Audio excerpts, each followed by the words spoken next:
Dans l'actualité des régions en Bretagne, d'abord, d'étranges phénomènes observés par plusieurs personnes au mois de mai, des phénomènes lumineux dans le ciel.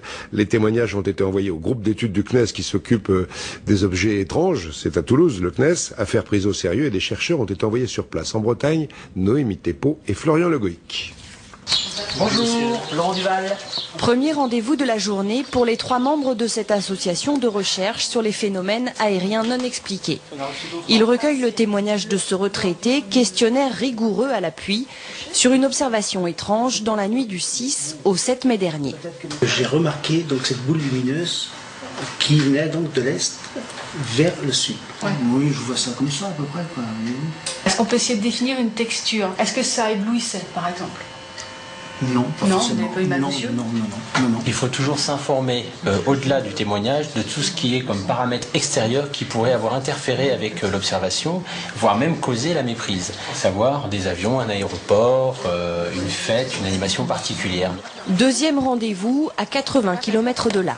Ces 4 jeunes filles se remettent à peine de ce qu'elles ont vécu vers 22h30 dans la soirée du 7 mai. On a vu 2 boules blanches qui se sont déplacés comme ça très vite. Puis après, ils se sont rapprochés de nous, ça a grossi. Puis après, ils sont repartis hyper vite. Mais il y avait des lumières rouges, en fait, c'était relié par un trait. Ils avaient la même vitesse. Et sans faire aucun bruit.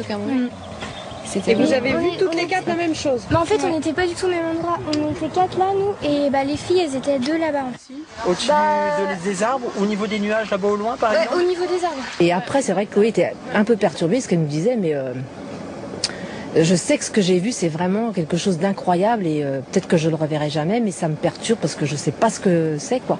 Donc voilà, on l'a cru. Restera ensuite un long travail pour envisager toutes les explications scientifiques possibles. Pour le seul mois de mai, 15 observations de ce type ont été signalées en Vendée, dans le golfe du Morbihan et en Ille-et-Vilaine. Bizarre.